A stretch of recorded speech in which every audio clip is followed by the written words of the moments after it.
무릎 꿇고 가랑이 사이로 기어봐. 그럼 용서해줄게.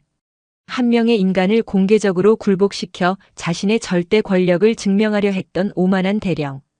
하지만 그는 자신이 무릎 꿇리려 했던 그 여군 소령이 사실은 자신의 목줄을 쥔 군단장이었다는 사실을 꿈에도 몰랐습니다.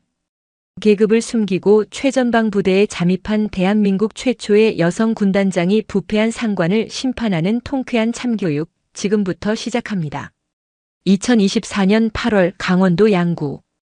아스팔트 위로 아지랑이가 피어오르는 오후 먼지를 일으키며 들어선 낡은 레토나 한 대가 제21보병사단 백두산 부대 본부 정문에 멈춰섰다. 운전석에서 내린 것은 단정한 전투복 차림의 여군 소령이었다. 그녀의 이름은 강세연. 육군 본부에서 전출 명령을 받고 이곳 최전방 사단의 작전 참모부로 부임한 신임 작전장교였다. 물론 그것은 위장이었다. 그녀의 진짜 신분은 대한민국 육군 제3군단장, 별 3개의 중장 강세연. 최근 몇 달간 유독 21사단에서만 폭증하는 병사들의 소원 수리와 내부 고발을 심상치 않게 여긴 그녀가 부패의 뿌리를 직접 뽑아내기 위해 스스로 계급을 숨기고 잠입한 것이었다. 그녀는 부임 첫날부터 부지런히 움직였다. 간부 식당이 아닌 병사 식당에서 멀건 국과 푸석한 밥을 먹으며 병사들의 목소리에 귀를 기울였고 녹슨 샤워실의 냉수를 직접 맞아보며 열악한 시설을 눈에 담았다. PX의 터무니없는 가격과 이상한 물품 목록, 낡고 해진 보급품들. 그녀의 수첩은 부대의 병폐를 증명하는 증거들로 빼곡히 채워져 갔다. 그리고 그 모든 부조리의 정점에는 한 남자가 있었다. 사단의 실질적인 왕, 작전참모 마도철 대령. 번번이 장군 진급에 실패한 뒤 그 분노를 약자에게 돌리는 비뚤어진 인물. 그는 부임 첫날부터 강세연을 본부에서 내려온 공주님이라 조롱하며 사사건건 그녀를 괴롭혔다. 강소령, 전투복은 다림질하라고 있는 게 아니야. 땀과 흙으로 더럽히라고 있는 거지. 책상머리에 앉아 서류만 만지작거리는 내가 그걸 알 리가 없겠지만 그의 노골적인 무시와 성차별적인 발언에도 강세연은 묵묵히 자신의 임무를 수행했다. 그녀의 그런 태도는 마도철의 비틀린 자존심을 더욱 자극했다. 그는 부대 전체가 보는 앞에서 그녀의 군기를 잡고 여군은 역시 안 된다는 사실을 증명하여 자신의 권위를 세울 기회만을 호시탐탐 노리고 있었다. 기회는 생각보다 빨리 찾아왔다. 사단 전체가 집결한 종합전술훈련장. 마도철은 훈련 성과가 미진하다는 구실로 전 장병을 연병장에 집결시켰다. 그의 매서운 눈이 수천 명의 병사들을 훑다가 장교 대열에 서 있는 강세연에게 꽂혔다. 강세연 소령. 네, 소령 강세연. 내가 작성한 작전 계획서 때문에 이번 훈련을 망쳤다는 생각은 안 해봤나? 현장 경험도 없는 범생이가 종이 위에 그려놓은 그림대로 움직여주니 좋았나? 명백한 트집이었다. 작전 계획은 수많은 참모의 검토를 거쳐 완성된 것이었고 훈련이 부진했던 원인은 마도철 자신의 무리한 지휘 때문이었다. 하지만 누구도 감히 그의 말에 이의를 제기하지 못했다. 강소령, 군인이 명령에 죽고 사는다는 건 알겠지? 하지만 그 전에 체력이 뒷받침되어야 하는 거야. 내 놈 체력이 우리 사단 전체의 발목을 잡고 있다고. 증명해봐. 내가 우리 부대에 있을 자격이 있다는 걸. 마도철의 입가에 잔인한 미소가 걸렸다. 그는 강세연을 앞으로 불러냈다. 거기 엎드려. 팔굽혀펴기 50회 지금부터 실시. 수천 명의 시선이 집중된 연병장 한가운데 강세연은 말없이 엎드렸다. 흙먼지가 풀풀 날리는 땅바닥. 그녀는 흐트러짐 없는 자세로 구령에 맞춰 팔굽혀펴기를 시작했다. 하나, 둘, 셋. 그녀의 작은 체구에서 어떻게 저런 힘이 나오는지 지켜보는 병사들의 눈이 흔들렸다. 마지막 50번째를 마쳤을 때도 그녀의 자세는 조금도 무너지지 않았다. 헉, 헉. 거친 숨을 몰아쉬는 그녀를 보며 마도철은 오히려 더욱 심기가 뒤틀렸다. 그가 원한 것은 고통스러워하며 무너지는 모습이었지, 이처럼 꿋꿋하게 버텨내는 모습이 아니었다. 고작 그거 가지고 힘든 척은. 좋아, 아직 힘이 남아도는 모양이니 다음은 20kg 군장 메고 연병장 10바퀴다. 실시. 다시 한번 부당한 명령이 떨어졌다. 병사들 사이에서 나지막한 탄식이 터져나왔다. 명백한 가혹행위였다. 하지만 강세연은 묵묵히 군장을 받아 어깨에 맸다. 비틀거릴 것이라는 예상과 달리 그녀는 꼿꼿하게 허리를 펴고 연병장을 뛰기 시작했다. 한 바퀴, 두 바퀴 땀으로 전투복이 흠뻑 젖고 다리가 풀릴 법도 한데 그녀의 속도는 줄어들지 않았다. 그 모습은 마도철의 이성을 완전히 마비시켰다. 그는 자신이 통제할 수 없는 존재, 자신의 권위에 굴복하지 않는 강세연의 모습에서 참을 수 없는 분노와 모욕감을 느꼈다. 그는 달리고 있는 강세연의 앞을 막아서며 고함을 질렀다. 그만! 강세연이 그 자리에 멈춰서서 거친 숨을 몰아쉬었다. 마도철은 성큼성큼 그녀에게 다가가 바로 앞에서 걸음을 멈췄다. 그리고는 수천 명의 병사들이 지켜보는 앞에서 군 역사상 가장 치욕적인 명령을 내뱉었다. 꼴에 자존심은 있는 모양이지. 좋아, 그 자존심 내가 오늘 완전히 박살내주마. 그는 자신의 다리를 어깨 너비로 벌리고 섰다. 그리고 턱짓으로 자신의 가랑이 사이를 가리켰다. 무릎 꿇어. 연병장의 모든 소음이 거짓말처럼 멎었다. 바람 소리마저 들리지 않았다. 병사들은 자신의 귀를 의심했다. 그리고 내 가랑이 사이로 기어가라. 그럼 용서해주지. 시간이 멈춘 듯 했다. 그것은 명령이 아니었다. 한 인간의 존엄성을 완전히 짓밟아 다른 모든 이들 위에 군림하려는 야만적인 권력의 표출이었다. 모든 병사들이 숨을 죽인 채 먼지투성이 땅 위에 선 작은 여군 소령을 바라보았다. 땀과 흙으로 범벅이 된 그녀의 얼굴, 하지만 그 속에서도 형형하게 빛을 잃지 않는 두 눈을. 강세연은 천천히 고개를 들었다. 그녀는 마도철의 눈을 똑바로 바라보았다. 그녀의 눈동자 속에는 두려움이나 굴욕감이 아닌 차갑고 단단한 분노가 서려 있었다. 대답 안 하나. 당장 무릎 꿇고 기어가라고 했다. 마도철이 버럭 소리를 질렀다. 연병장에 모인 모두가 침을 삼켰다. 과연 그녀는 어떤 선택을 할 것인가? 연병장에 내려앉은 침묵은 마치 고체처럼 단단했다.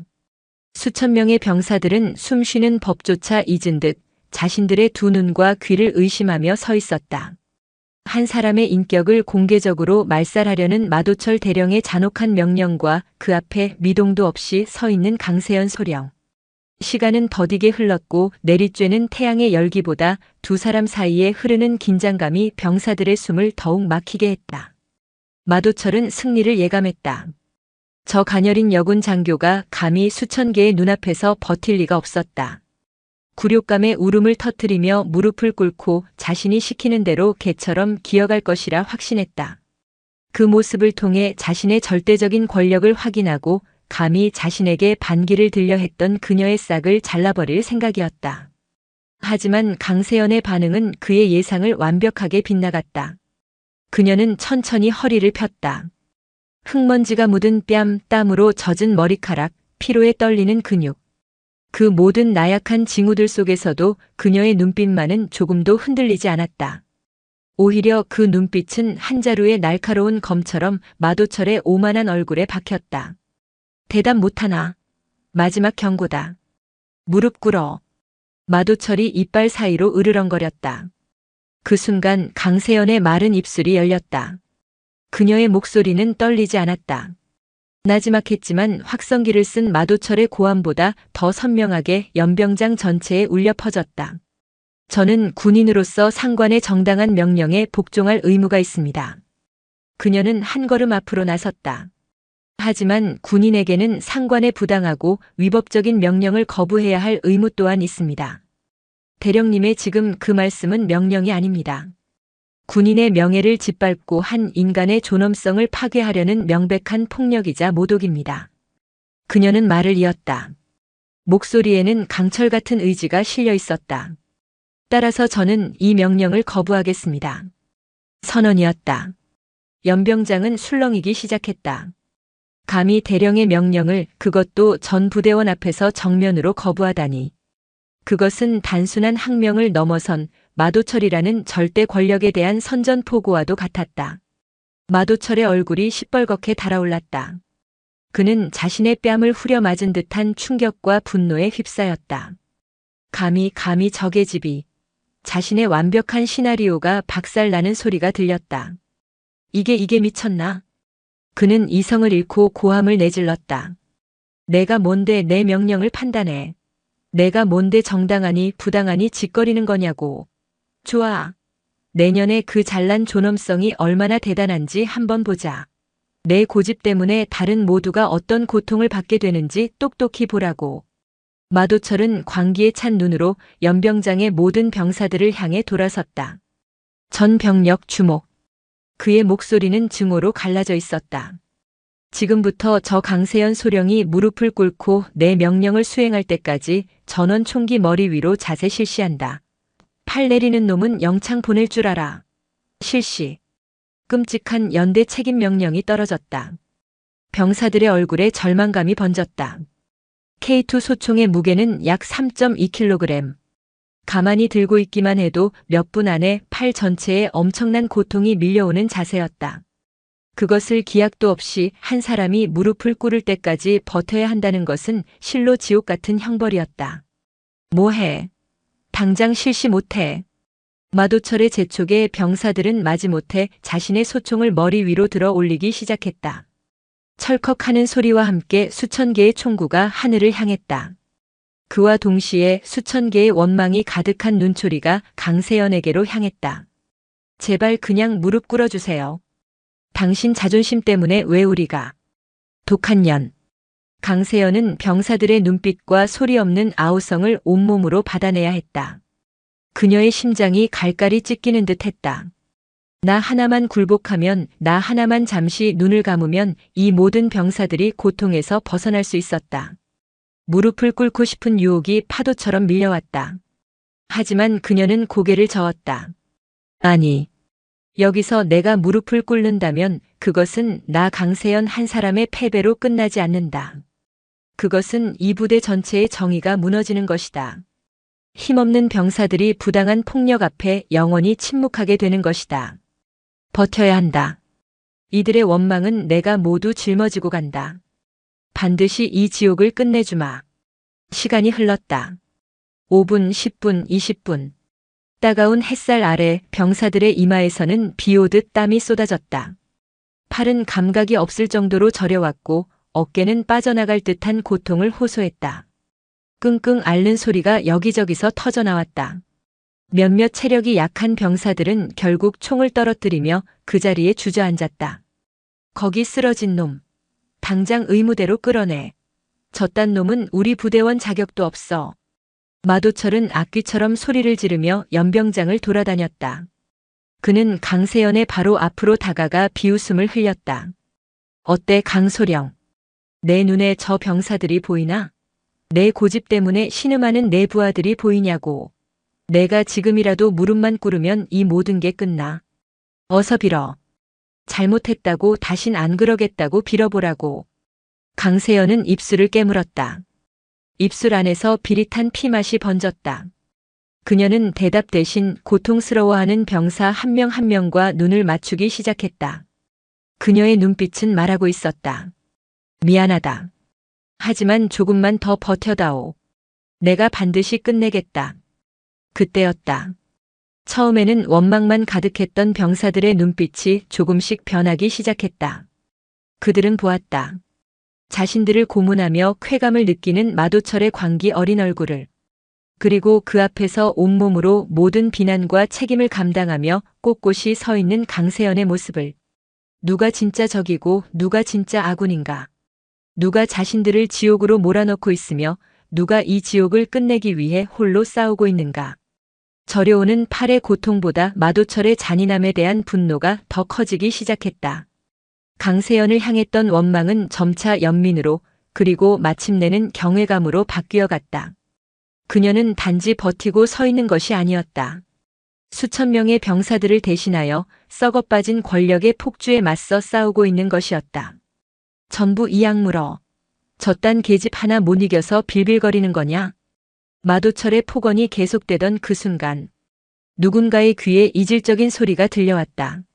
처음에는 매미 소리나 바람 소리인가 싶었다. 하지만 그 소리는 점점 더 크고 규칙적으로 변해갔다. 두두두두. 그것은 하늘을 찢는 헬리콥터의 프로펠러 소리였다. 고통에 잠겨있던 병사들이 하나둘 고개를 들었다. 마도철 역시 잠시 고함을 멈추고 미간을 찌푸리며 하늘을 올려다보았다. 저 멀리 백두산의 푸른 능선 위로 검은 점 2개가 나타났다. 그 점들은 순식간에 거대한 위용을 드러내며 연병장을 향해 빠른 속도로 다가오고 있었다. 육군의 주력 기동 헬기 UH-60 블랙호크였다. 훈련 계획에는 없던 출현이었다. 헬기들은 연병장 상공을 낮게 선회하며 강력한 하강풍을 쏟아냈다. 연병장의 흙먼지가 폭풍처럼 휘몰아쳐 병사들의 눈을 가렸다. 마도철은 팔로 얼굴을 가리며 당황한 기색을 감추지 못했다. 어느 부대 놈들이야. 여긴 지금 훈련 중이다. 당장 꺼지지 못해. 하지만 헬기들은 그의 외침을 비웃기라도 하듯 연병장 중앙 강세연과 마도철의 바로 앞에 착륙을 시도했다. 지축을 울리는 굉음과 함께 거대한 강철의 새가 마침내 땅에 발을 내렸다. 모든 것이 멈췄다. 병사들은 팔의 고통도 잊은 채 눈앞에 펼쳐진 비현실적인 광경을 멍하니 바라볼 뿐이었다. 헬기의 옆문이 열리고 로프가 순식간에 땅으로 던져졌다. 그리고 완전 무장한 헌병 특임대원들이 로프를 타고 전광석화처럼 지상으로 쏟아져 내리기 시작했다. 그들의 움직임에는 한치의 망설임도 없었다. 마치 잘 짜인 각본처럼 그들은 착지하자마자 마도철 대령과 그의 신복들을 향해 총구를 겨누며 순식간에 포위망을 구축했다. 그리고 잠시 후 2번째 헬기에서 한 명의 장군이 모습을 드러냈다. 그의 어깨에는 빛나는 별 준장의 계급장이 달려 있었다. 그는 내리자마자 한치의 망설임도 없이 흙먼지 투성이의 전투복을 입고 서 있는 한 사람에게로 향했다. 그는 바로 강세연 소령의 앞에 멈춰섰다. 그리고 연병장의 모든 이들이 평생 잊지 못할 광경이 펼쳐졌다. 별을 단 장군이 고작 소령에 불과한 그녀를 향해 군인으로서 표할 수 있는 최고의 경의를 담아 거수경례를 외쳤다. 충성. 군단장님께 대하여 경례. 제5강 습여단장 조민호 준장 명 받들고 복귀했습니다. 연병장에 있던 수천 명의 병사들은 물론 마도철 대령의 뇌리에 직격으로 내리꽂혔다. 군단장님. 그 단어가 가진 무게는 감히 상상할 수조차 없는 것이었다. 사단장은 물론 이 지역의 모든 부대를 호령하는 하늘과 같은 존재. 병사들은 감히 얼굴조차 제대로 쳐다볼 수 없는 전설 속의 인물. 그런데 그 군단장님이 바로 자신들과 함께 흙바닥을 구르고 똑같이 땀 흘리고 부당한 명령 앞에서 홀로 모든 것을 감내하던 저 작은 여군 소령이었다니. 충격은 이내 경악으로 그리고 전율로 번져나갔다. 자신들이 원망하고 때로는 비난했던 저 인물이 사실은 이 모든 부조리를 뿌리 뽑기 위해 스스로 가장 낮은 곳으로 내려온 최고 지휘관이었다는 사실. 병사들은 저려오는 팔의 고통도 완전히 잊어버렸다. 그들은 마치 거대한 역사의 한 장면을 목격하는 증인들처럼 멍하니 서서 숨을 죽였다. 가장 큰 충격을 받은 것은 단연 마도철이었다. 그의 머릿속은 새하얗게 비어버렸다. 군단장? 적의 집이? 말도 안 돼. 거짓말이야. 뭔가 잘못된 거야. 그는 현실을 부정하며 미친 사람처럼 고개를 저었다. 하지만 조민호 준장을 필두로 헬기에서 내린 모든 장교와 부사관들이 일제히 강세연을 향해 경례하는 모습을 보자 그의 마지막 이성의 끈이 툭 하고 끊어지고 말았다. 다리가 풀린 그는 그대로 자리에 주저앉았다. 그의 눈에는 더 이상 오만함도 광기도 남아있지 않았다. 오직 파멸을 직감한 자의 공허하고 처절한 공포만이 가득했다. 자신이 가지고 놀던 장난감이 사실은 자신을 처단하기 위해 내려온 심판자였다는 사실을 깨달은 것이다. 자신이 뱉었던 모든 모욕과 폭언, 가혹 행위들이 주마등처럼 스쳐 지나갔다. 강세연은 조민호 준장의 경례를 담담히 받았다. 그녀는 더 이상 흙먼지 투성이의 초라한 소령이 아니었다. 그녀는 피로에 지친 기색 하나 없이 오히려 그 모든 고난을 자양분 삼아 더욱 단단해진 최고 지휘관의 위엄을 온몸으로 뿜어내고 있었다. 그녀는 천천히 주저앉은 마도철에게로 걸어갔다. 그녀의 전투화가 흙바닥을 밟는 소리가 연병장의 정적 속에서 유난히 크게 울렸다. 마도철 대령. 그녀의 목소리는 차갑고 낮았다. 그 안에는 어떠한 사적인 감정도 실려 있지 않았다. 오직 군법을 집행하는 자의 냉철함만이 존재했다. 그 군복 당신에게는 너무나 과분한 옷이었군. 군단장님, 그것이 오해이십니다. 저는. 마도철은 어린아이처럼 횡설수설하며 변명을 늘어놓으려 했다. 그는 비굴하게 땅바닥을 기어 그녀의 군홧발이라도 붙잡고 싶었지만 온몸이 마비된 듯 움직이지 않았다. 강세연은 그를 싸늘하게 내려다보며 뒤에 선 헌병 특임대장에게 명령했다. 저자를 당장 체포하라. 예, 알겠습니다. 특임대장이 절도 있게 경례하고 2명의 대원에게 눈짓했다. 건장한 헌병들이 다가와 마도철의 양팔을 거칠게 붙잡아 일으켰다. 이거나. 난 작전 참모야. 내 놈들이 뭔데 날 건드려. 이거 놓으라고. 마도철은 마지막 남은 자존심으로 발악했다. 하지만 그의 저항은 허무했다. 헌병들은 그의 팔을 등 뒤로 꺾어 차가운 수갑을 채웠다. 철컥하는 금소금은 그의 군 생활에 내려진 사망 선고와도 같았다. 마도철 대령, 당신을 상관 모욕, 직권 남용, 가혹 행위, 살인 교사 미수 및 군용물 횡령 혐의로 긴급 체포한다. 헌병대장이 범죄 사실을 읊어내렸다. 강세연이 소령으로 잠입해 있는 동안 수집한 모든 증거가 그의 목을 겨누는 칼날이 된 것이다. 아니야, 아니라고. 이건 모함이야. 저 여자가 날 함정에 빠뜨린 거라고. 그의 처절한 외침은 연병장의 허공 속으로 흩어졌다. 헌병들은 그를 헬기 쪽으로 질질 끌고 갔다. 잠시 후 그의 신복이었던 군수참모와 주임원사 등 부패의 핵심 인물들 역시 차례차례 수갑을 찬 채 끌려 나왔다. 자신들이 쌓아 올린 왕국이 한순간에 무너져 내리는 광경을 그들은 망연자실한 표정으로 바라볼 뿐이었다. 모든 주범이 체포되고 연병장에는 다시 무거운 침묵이 흘렀다. 병사들은 여전히 총을 든 채 굳어 있었다. 어떻게 반응해야 할지, 이 상황을 어떻게 받아들여야 할지 몰랐다. 그때 강세연 중장이 연병장 중앙에 있는 단상 위로 천천히 올라섰다. 마도철이 병사들을 고문하기 위해 사용했던 바로 그 자리였다. 그녀는 마이크를 잡았다. 전 병력 주목. 그녀의 목소리가 스피커를 통해 연병장 전체에 울려 퍼졌다. 그리고 이제 총을 내려도 좋다. 그 말이 떨어지자마자 병사들은 마치 약속이라도 한 듯 일제히 총을 내렸다. 팔의 고통이 한꺼번에 몰려왔지만 그보다 더 큰 해방감이 그들을 감쌌다. 강세연은 단상 위에서 수천 명의 병사들을 천천히 둘러보았다. 땀과 먼지로 얼룩진 젊은 얼굴들. 지쳐있고 혼란스러워하고 그러나 그 눈빛 속에는 작은 희망의 불씨가 타오르고 있는 얼굴들. 나는 제3군단장, 육군 중장 강세연이다. 그녀는 자신의 신분을 다시 한번 명확히 밝혔다. 내가 계급을 숨기고 이곳에 온 이유는 단 하나. 썩어 빠진 뿌리를 내 눈으로 직접 확인하고 내 손으로 잘라내기 위해서였다. 여러분이 지난 몇 년간 겪어온 고통과 부조리를 나는 지난 몇 주간 여러분과 똑같이 겪었다. 맛없는 밥을 먹었고 차가운 물에 샤워했으며 부당한 명령에 신음했다. 병사들 사이에서 나지막한 웅성거림이 파도처럼 번져나갔다. 오늘 이 자리에서 벌어진 일을 모두 봤을 것이다. 그녀의 목소리에 힘이 실렸다.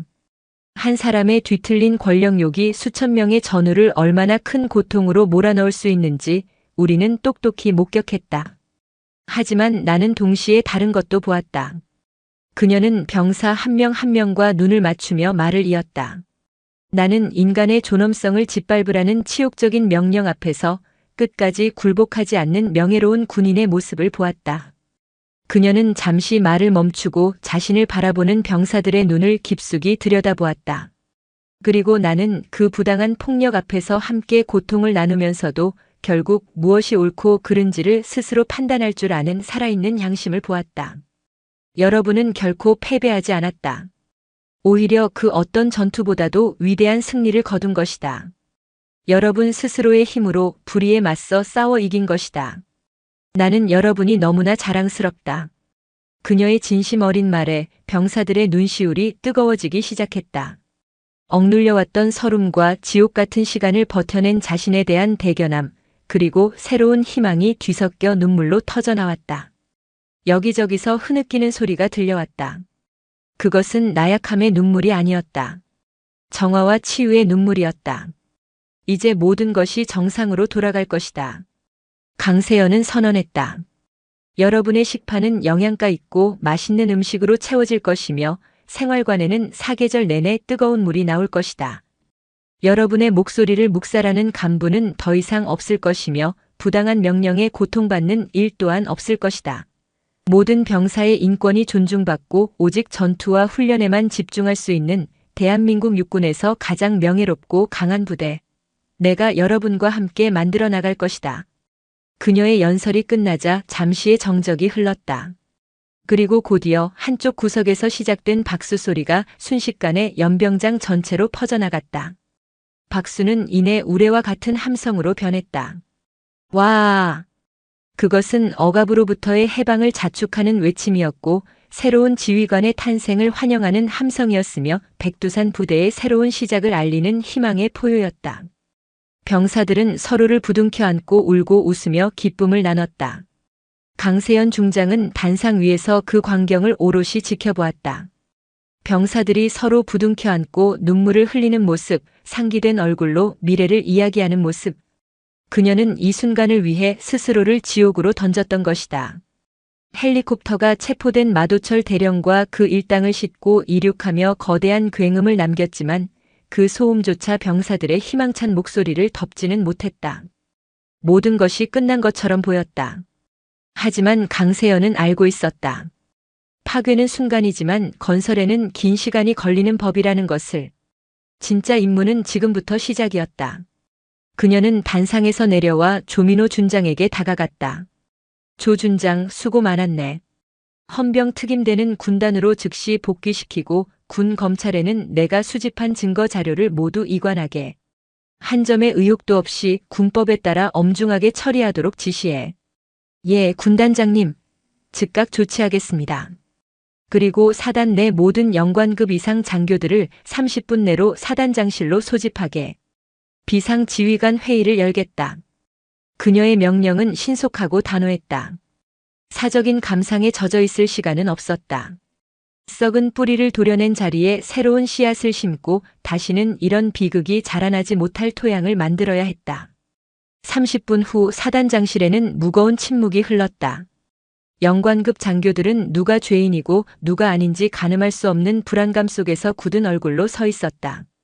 마도철의 비리에 직접 가담하지는 않았더라도 그의 폭정을 방관하거나 암묵적으로 동조했던 이들은 좌불안석이었다. 강세연은 텅 비어있는 사단장석이 아닌 회의 테이블의 상석에 앉아 그들을 둘러보았다. 오늘 벌어진 일에 대해 따로 설명하지는 않겠다. 나는 여러분에게 책임을 묻기 위해 이 자리에 있는 것이 아니다. 그녀의 말에 장교들의 어깨에서 힘이 살짝 빠졌다. 나는 이 부대를 바로 세우기 위해 왔다. 그리고 그것은 나 혼자 할 수 있는 일이 아니다. 여러분의 도움이 필요하다. 과거의 잘못을 묻고 처벌하는 데 시간을 낭비할 생각은 없다. 다만 지금 이 순간부터 나와 함께 새로운 백두산 부대를 만들 의지가 없는 자가 있다면 지금 당장 군복을 벗으면 된다. 그녀의 시선이 한 사람 한 사람에게 머물렀다. 아무도 감히 그녀의 눈을 피하지 못했다. 좋다. 그럼 지금부터 나의 첫 번째 명령을 하달한다. 그녀는 자리에서 일어났다. 첫째, 현시간부로 부대 내 모든 급양 체계를 군단 직할로 전환한다. 당장 오늘 저녁 식사부터 군단 보급부에서 직접 공수한 최상급 재료로 식사를 준비하도록. 군수참모는 즉시 병사 식당의 모든 식자재와 장부를 군단 감찰팀에게 인계하라. 단 1g의 오차도 있어서는 안 된다. 둘째, 공병대대는 전 병력을 투입하여 사단 내 모든 생활관의 샤워 및 난방 시설을 전면 재점검하고 문제가 있는 곳은 24시간 내로 수리를 완료하라. 자재가 부족하면 군단에 요청해. 무슨 수를 써서라도 오늘 밤부터는 모든 병사들이 뜨거운 물로 샤워할 수 있어야 한다. 셋째, 각 부대 지휘관들은 오늘 저녁 점호 시간을 이용해 병사들과의 공식적인 대화 시간을 갖는다. 오늘 있었던 일에 대해 설명하고 병사들의 모든 건의사항을 하나도 빠짐없이 취합하여 내일 아침까지 내게 직접 보고하도록 익명성을 보장하기 위해 부대 곳곳에 군단장 직통 소리함을 설치한다. 그녀의 명령은 구체적이고 실질적이었다. 뜬구름 잡는 구호가 아닌 병사들이 당장 피부로 느낄 수 있는 변화를 위한 조치들이었다. 장교들은 그제야 깨달았다. 강세연 중장은 단순한 심판자가 아니라 진정한 개혁을 위해 온 리더라는 것을. 그들의 눈빛에 서려있던 불안감은 점차 기대감과 사명감으로 바뀌어갔다. 회의가 끝나고 강세연은 약속처럼 병사 식당으로 향했다.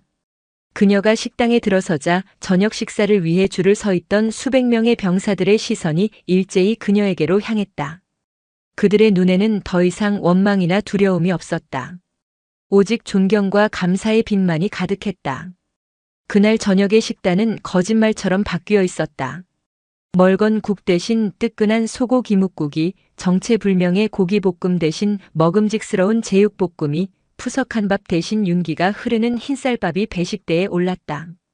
군단에서 긴급 공수한 신선한 채소와 과일도 풍성했다. 강세연은 병사들과 똑같은 식판을 들고 똑같이 줄을 서서 음식을 받았다. 그녀는 빈자리에 앉아 묵묵히 식사를 시작했다. 그러자 한 병사가 용기를 내어 그녀의 옆자리로 다가왔다. 1년차 앳된 얼굴의 이등병이었다. 저 군단장님, 옆에 앉아도 되겠습니까? 물론이다. 강세연이 부드럽게 미소 짓자 이등병은 감격한 표정으로 자리에 앉았다. 곧이어 다른 병사들도 용기를 내 그녀의 주변으로 모여들기 시작했다. 군단장님 정말 감사합니다. 오늘 저녁 정말 맛있습니다. 이런 밥은 입대하고 처음 먹어봅니다. 이제 정말 우리 부대도 바뀌는 겁니까? 쏟아지는 질문과 감사 인사에 강세연은 숟가락을 놓고 그들의 얼굴을 바라보았다. 바뀌는 것이 아니다. 이제야 비정상이 정상으로 돌아오는 것뿐이다. 이것은 내가 여러분에게 베푸는 시혜가 아니라 여러분이 당연히 누렸어야 할 권리다. 그녀의 말에 병사들은 깊은 감동을 받았다. 단순히 먹고 자는 문제를 해결해 주는 것을 넘어 자신들을 하나의 인격체로 존중해주고 있다는 사실이 가슴 벅차게 다가왔다. 그날 밤 백두산 부대의 모든 생활관 샤워실에서는 기적처럼 뜨거운 물이 쏟아져 나왔다. 병사들은 서로의 등을 밀어주며 환호성을 질렀다. 묵은 때를 씻어내는 동시에 그동안 쌓여왔던 마음의 응어리까지 씻겨 내려가는 듯 했다. 저녁 점호 시간 각 생활관에서는 소대장과 병사들이 동그랗게 둘러앉아 이야기를 나누는 낯선 풍경이 펼쳐졌다. 처음에는 어색해하던 병사들도 지휘관의 진심 어린 태도에 하나둘 마음을 열고 그동안 말하지 못했던 고충과 건의사항들을 쏟아내기 시작했다. 같은 시각 강세연은 마도철이 사용하던 작전 참모실을 임시 집무실로 사용하고 있었다. 그가 앉았던 의자에 앉아 그의 책상 위에 쌓여있던 서류들을 검토했다.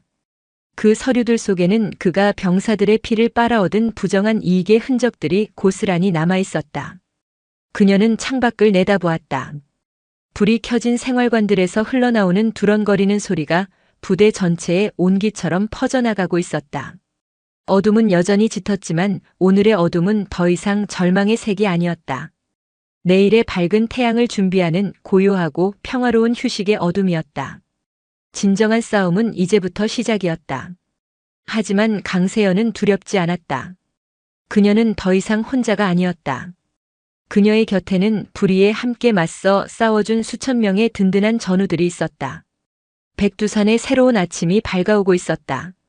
강세연 중장이 백두산 부대에 머문 시간은 공식적으로는 불과 몇 주에 불과했다. 하지만 그 몇 주는 부대의 역사를 통째로 바꾸어 놓기에 충분한 시간이었다. 그녀는 잠자는 시간까지 쪼개가며 부패의 고름을 짜내고 그 자리에 새로운 살이 돋아나도록 모든 것을 쏟아부었다. 가장 먼저 바뀐 것은 시스템이었다. 마도철의 사금고 역할을 했던 군수 및 보급 체계는 군단 재무감사팀의 관리하에 완전히 투명하게 재편되었다. 모든 물품의 입고와 출고는 전산 시스템에 실시간으로 기록되었고 병사 대표가 포함된 위원회가 매달 재고를 실사했다. 더 이상 누군가가 병사들의 몫을 중간에서 가로챌 수 있는 구조 자체가 사라진 것이다. 훈련 방식 또한 완전히 달라졌다. 얼차려와 폭언으로 병사들을 통제하던 구시대적인 방식은 폐기되었다. 대신 과학적인 데이터에 기반한 효율적인 훈련 프로그램이 도입되었다. 강세현은 직접 훈련장을 찾아 방탄 헬멧을 쓰고 병사들과 함께 진창을 구르며 지휘관이 가장 먼저 모범을 보여야 한다는 사실을 몸소 증명했다. 처벌이 아닌 격려가, 공포가 아닌 존중이 훈련의 핵심이 되자 병사들의 훈련 성과는 놀랍도록 향상되었다. 무엇보다 가장 큰 변화는 사람에게서 일어났다. 마도철의 밑에서 그의 악행에 동조하거나 방관하며 연명했던 무능한 간부들은 조용히 다른 한직으로 전출되었다.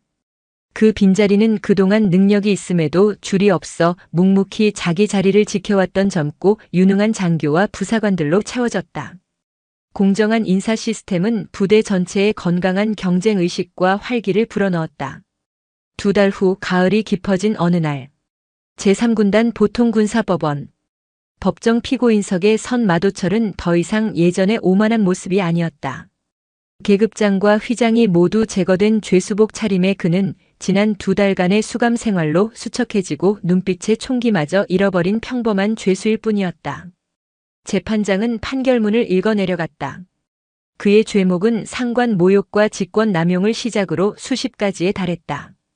특히 강세연을 제거하기 위해 DMZ에서 자작극을 꾸미려 했던 살인교사 미수 혐의는 그에게 내려질 형벌의 무게를 결정지었다. 피고인 마도철에게 군 형법 제5에 의거하여 징역 30년을 선고한다. 동시에 대한민국 육군 대령 계급을 박탈하고 불명예 전역을 명한다. 재판장의 선고가 떨어지는 순간 마도철은 허물어지듯 바닥에 주저앉아 오열했다. 자신이 평생을 바쳐 쌓아 올린 모든 것이 한순간에 재가 되어 사라지는 순간이었다. 그의 최후는 부정한 권력의 말로가 얼마나 비참한지를 보여주는 역사의 기록으로 남게 되었다.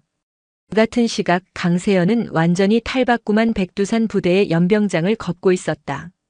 불과 몇 달 전 이곳은 치욕과 고통의 현장이었지만 이제는 맑은 가을 햇살 아래 병사들의 힘찬 함성이 가득한 희망의 공간으로 변해 있었다. 그녀의 곁에는 얼마 전 중사로 진급한 박 중사가 함께 걷고 있었다. 그는 부조리를 참고 견디던 과거를 벗고 이제는 병사들에게 가장 존경받는 분대장 중 한 명이 되어 있었다. 이제는 병사들 표정부터가 다릅니다. 예전에는 어떻게든 다치지 않고 시간만 때우자는 생각뿐이었는데 지금은 자기가 맡은 임무를 자랑스러워하고 더 잘 해내고 싶어 합니다. 군 생활이 힘들지 않은 것은 아니지만 적어도 부당하다고 느끼지는 않게 된 겁니다. 군단장님께서 사람답게 살 수 있는 부대를 만들어주셨습니다. 박 중사의 목소리에는 진심 어린 감사가 묻어 있었다.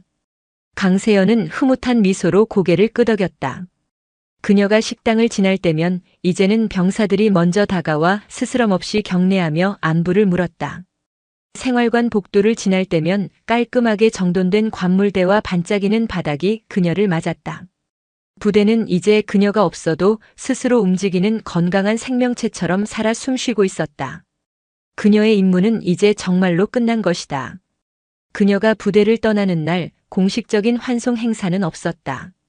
그녀가 극구 사양했기 때문이었다. 그녀는 자신이 특별한 영웅이 아니라 군인으로서 마땅히 해야 할 일을 했을 뿐이라고 생각했다. 조촐하게 사단의 주요 지휘관들과 악수를 나눈 그녀는 처음 이곳에 왔을 때와 마찬가지로 낡은 레토나에 직접 올라 운전대를 잡았다. 차가 위병소를 향해 천천히 움직이기 시작했다. 그런데 차창 밖으로 믿을 수 없는 풍경이 펼쳐졌다.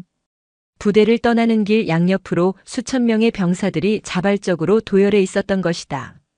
작업 중이던 병사, 쉬고 있던 병사, 훈련을 막 마친 병사까지. 누가 시키지도 않았는데 모두가 길가에 나와 그녀의 마지막 가는 길을 배웅하고 있었다. 그들은 함성을 지르거나 구호를 외치지 않았다. 그저 조용히 자신들이 표할 수 있는 가장 큰 존경을 담아 거수경례를 할 뿐이었다. 끝없이 이어진 거수경례의 물결. 그것은 그 어떤 화려한 환송 행사보다도 웅장하고 가슴 벅찬 장면이었다. 강세연의 눈시울이 뜨거워졌다. 그녀는 창문을 내리고 자신을 향해 경례하는 병사들에게 가만히 손을 흔들어 주었다. 앳되고 젊은 얼굴들. 그 얼굴 하나하나에 담긴 진심이 파도처럼 그녀의 마음에 밀려왔다. 차는 마침내 위병소를 통과했다. 백미러 속에서 백두산 부대의 모습과 병사들의 모습이 점점 작아졌다. 진정한 군대의 힘은 한 명의 영웅에게서 나오는 것이 아니다. 자신의 자리에서 묵묵히 소임을 다하는 수많은 보통의 군인들, 그들의 마음속에 살아있는 명예와 정의감이야말로 진정으로 나라를 지키는 힘이다. 강세연은 조용히 되뇌었다. 백두산에 깊게 패였던 푸른 멍은 이제 완전히 사라졌다. 그 자리에는 상처를 이겨낸 자만이 가질 수 있는 단단한 굳은 살이 박여 그 어떤 시련에도 흔들리지 않을 강인한 힘이 되어 부대를 지켜줄 것이었다. 그녀의 차는 강원도의 푸른 산맥 사이로 난 길을 따라 멀어져 갔다. 그녀가 떠난 자리에는 전설이 된 강철 소령님의 이야기와 함께 비로소 진정한 주인이 된 병사들의 건강한 웃음소리만이 가득했다. 백두산에는 눈부시게 새로운 아침이 와 있었다. 오늘 사연 모음집의 이야기 어떠셨나요? 구독과 좋아요, 그리고 당신은 어디서 보고 계신지 댓글로 남겨주세요. 여러분의 응원이 사연 모음집에는 큰 힘이 됩니다. 감사합니다. 대가리바가 네 할매가 투스타라며? 빽 좋아서 좋겠다. 이지은? 오늘 사연 모음집에서 들려드릴 이야기는 전설적인 투스타 출신 할머니가 군대에서 속옷 바람으로 짓밟힌 손녀의 복수를 위해 사건을 은폐하려는 군 수뇌부 전체를 송두리째 뽑아버리는 통쾌하고 거대한 정의구현 이야기입니다. 2023년 7월 대한민국 육군. 여름의 한복판을 꿰뚫는 태양은 아스팔트마저 녹일 듯 이글거렸다. 강원도 화천에 위치한 육군 제7보병사단 칠성부대. 그 중에서도 최정예 여군들을 양성하는 독사여단 교육대대는 그 명성만큼이나 지독한 열기로 들끓었다. 대한민국 군 역사상 두 번째 여성 투스타 육군 소장 박선주. 그녀는 군복을 벗은 지 5년이 지났지만 여전히 군인의 품격을 잃지 않았다. 매일 아침 5시면 어김없이 일어나 집 뒷산을 올랐고 흐트러짐 없는 자세로 신문을 읽으며 하루를 시작했다. 그녀의 시간은 저녁 후에도 국방부 시계처럼 정확하게 흘러갔다. 그런 그녀에게 유일한 변수이자 낙이 있다면 바로 하나뿐인 손녀 이지은이었다. 지은은 할머니의 길을 따랐다.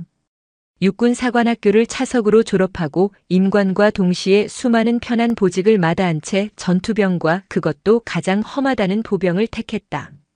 그리고 지금 이등병 계급장을 단 채 칠성부대 독사여단에서 진짜 군인이 되기 위한 담금질을 받고 있었다.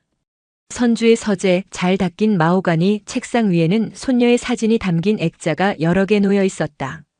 갓 임관하여 소위 계급장을 달고 환하게 웃는 사진, 훈련소에서 군복을 입고 흑투성이가 된 채 동기들과 어깨동무를 한 사진. 그리고 가장 최근 자대 배치를 받고 나서 보내온 편지 뭉치. 할머니, 여기 생활 정말 상상 이상이에요. 매일이 도전의 연속이지만 할머니께서 늘 말씀하셨던 강철은 두드릴수록 단단해진다는 말을 떠올리며 이겨내고 있습니다. 편지의 내용은 씩씩했다. 하지만 선주는 수십 년간 수만 명의 부하를 거느렸던 지휘관이었다. 행간에 숨겨진 미세한 떨림, 애써 감춘 피로의 흔적을 그녀는 본능적으로 감지했다. 도전이라는 단어와 이겨낸다는 표현이 유독 자주 반복되는 것이 마음에 걸렸다. 마치 스스로를 세뇌하듯 주문을 외우는 것처럼 느껴졌다. 황수진 중사님이라고 저희 소대 부소대장님이 계세요. 정말 군인다운 군인이세요. 모든 면에서 완벽하시고 저희를 강하게 키우기 위해 정말 애쓰십니다. 가끔은 너무 무섭고 힘들게 느껴질 때도 있지만 다 저희를 위한 가르침이라고 생각해요. 황수진 중사. 선주는 그 이름을 나직이 은조렸다. 손녀의 편지에 유독 자주 등장하는 이름이었다. 존경과 두려움이 뒤섞인 듯한 묘사. 선주는 군 조직의 생리를 누구보다 잘 알았다. 강한 훈련과 가혹 행위는 종이 한 장 차이다. 그 경계를 가르는 것은 지휘관의 역량과 인품에 달려 있었다. 그녀는 손녀를 믿었지만 손녀가 속한 조직까지 무한정 신뢰할 수는 없었다. 그날도 선주는 여느 때처럼 아침 신문을 읽고 있었다. 일면에는 국방개혁에 대한 요란한 제목들이 실려 있었다. AI 기반 지능형 경계 시스템 도입, 장병 복지 개선을 위한 획기적 예산 증액. 그녀는 헛웃음을 지었다. 수십 년 전부터 들어왔던 이야기. 본질은 변하지 않은 채 껍데기만 갈아 끼우는 군의 고질적인 병폐를 떠올리며 씁쓸하게 신문을 넘기던 그때였다. 새벽 2시. 정막에 잠긴 집안을 날카롭게 핥히는 전화벨 소리에 선주는 잠에서 깼다. 심장이 철렁 내려앉았다. 이 시간에 걸려올 전화는 결코 좋은 소식일 리 없었다. 그녀는 침대 옆 협탁의 스탠드를 켜고 떨리는 손으로 수화기를 들었다. 박선주님 되십니까? 낯선 남자의 목소리. 긴장감에 마른 입술을 떼며 그녀가 답했다. 네, 맞습니다만. 여기는 국군 수도병원 응급실입니다. 뭐라고요? 따님, 아니 이지은 일병이 훈련 중 쓰러져서 현재 응급실로 후송되었습니다. 순간 세상의 모든 소리가 아득하게 멀어졌다. 선주의 머릿속이 하얗게 비워졌다. 수화기 너머에서 남자가 무어라 계속 짓거리고 있었지만 그녀의 귀에는 아무것도 들리지 않았다. 지은이가 쓰러져? 자세한 상태는 와서 보셔야 할 것 같습니다. 의식은 아직 회복하지 못했습니다. 정신을 차린 선주가 다급하게 물었다. 어디라고 했소? 국군 수도병원? 네, 경기도 성남에 위치한. 알고 있소. 지금 바로 가겠소. 선주는 수화기를 내려놓기가 무섭게 옷장으로 향했다. 5년 전 저녁식 때 입었던 단정한 검은색 정장을 꺼내 입었다. 군복은 벗었지만 지금 그녀는 다시 전쟁터로 향하는 노장의 심정이었다. 차 키를 움켜쥔 손이 분노와 불안으로 가늘게 떨리고 있었다. 서울을 가로질러 성남으로 향하는 내내 선주의 머릿속은 온갖 최악의 상상으로 들끓었다. 제발 아무 일도 아니기를. 단순한 탈진이나 과로이기를. 그녀는 평생 믿지 않았던 신에게 기도했다. 국군 수도병원 응급실. 소독약 냄새와 고통에 찬 신음소리가 뒤섞인 공간. 그녀는 안내 데스크에서 이지은 일병의 이름을 대자마자 한달음에 달려갔다. 응급병상 한가운데 여러 의료 장비에 둘러싸인 채 누워있는 작은 인형. 바로 그녀의 손녀 지은이었다. 지은아. 선주의 입에서 터져나온 비명은 목구멍에 걸려 제대로 된 소리가 되지 못했다. 창백하다 못해 파랗게 질린 얼굴, 바짝 마른 입술, 그리고 링거 바늘이 꽂힌 팔뚝과 목덜미에 선명하게 드러난 붉은 상처들. 단순한 찰과상이 아니었다. 무언가에 쓸리고 긁힌 자국, 그리고 강한 햇볕에 오랜 시간 노출된 듯한 심한 화상 자국이었다. 선주는 지은의 곁으로 다가가 차가운 손을 잡았다. 미동도 없는 손녀. 그때 병상 옆에 놓인 투명한 비닐봉지가 그녀의 눈에 들어왔다. 봉지 안에는 지은의 소지품으로 보이는 것들이 담겨 있었다. 땀과 흙먼지로 축축하게 젖은 속옷 한 벌, 그리고 달아빠진 군화 한 켤레. 전투복도 양말도 없었다. 오직 속옷과 군화뿐. 그것을 본 순간 선주의 머릿속에서 무언가 툭 하고 끊어졌다. 불안과 슬픔은 순식간에 차가운 분노로 바뀌었다. 수십 년의 군 생활 동안 단련된 그녀의 이성이 경고등을 울리기 시작했다. 이것은 단순한 사고가 아니다. 보호자분 오셨습니까? 흰 가운을 입은 젊은 군의관이 다가와 차트를 확인하며 말했다. 환자는 심한 열사병과 탈수 증세로 입원했습니다.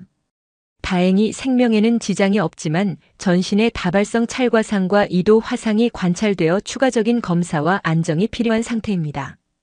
열사병이라니요? 훈련 중에 쓰러졌다고 들었습니다. 대체 어떤 훈련을 시켰기에 애가 이 지경이 됩니까? 선주의 목소리는 낮고 차분했지만 그 안에는 강철 같은 의지가 서려 있었다. 군의관은 그녀의 기세에 압도당한 듯 잠시 말을 더듬었다. 그것은 저희가 알 수 없는 부분입니다. 저희는 환자의 상태에 대해서만. 부대 관계자는 아직 안 왔습니까? 지휘관은 어디 있소? 선주의 일갈에 응급실의 모든 시선이 집중되었다. 바로 그때 복도 저편에서 단결. 하는 구호와 함께 전투복 차림의 장교 한 명이 황급히 다가오고 있었다. 어깨에는 대위 계급장, 가슴에는 중대장 김민서라는 명찰이 붙어 있었다. 김민서 대위는 30대 초반으로 보이는 여군이었다. 다부진 체격과 짧은 머리. 그녀는 선주 앞에서 각 잡힌 자세로 경례를 붙였다. 단결. 제7보병사단 독사여단 교육대대 이중대장 대위 김민서입니다. 이지은 일병의 보호자 되십니까? 선주는 경례를 받지 않았다. 그저 싸늘한 눈으로 김 대위를 위아래로 훑어볼 뿐이었다. 내 손녀가 왜 저기 저렇게 누워있는지 설명부터 해보시지. 김 대위는 선주의 서늘한 기운에 잠시 주춤했지만 이내 준비해 온 듯한 말을 기계적으로 내뱉기 시작했다. 송구스럽습니다. 오늘 오후 유격 훈련의 일환인 참호 격투 훈련 도중 이지은 일병이 갑작스러운 열사병 증세를 보이며 쓰러졌습니다. 즉시 현장에서 응급 처치를 하고 병원으로 후송한 상황입니다. 참호 격투? 선주가 되물었다. 폭염 경보가 내린 오늘 같은 날 그런 고강도 훈련을 강행했단 말이오? 훈련 계획에 따른 것이었습니다. 물론 기온을 고려하여 훈련 시간을 단축하고 충분한 휴식을 보장했습니다만 이 일병이 평소 훈련에 대한 의지가 워낙 강하다 보니 본인의 몸 상태를 미처 살피지 못한 것 같습니다. 뻔뻔한 변명이었다. 선주는 코웃음을 쳤다.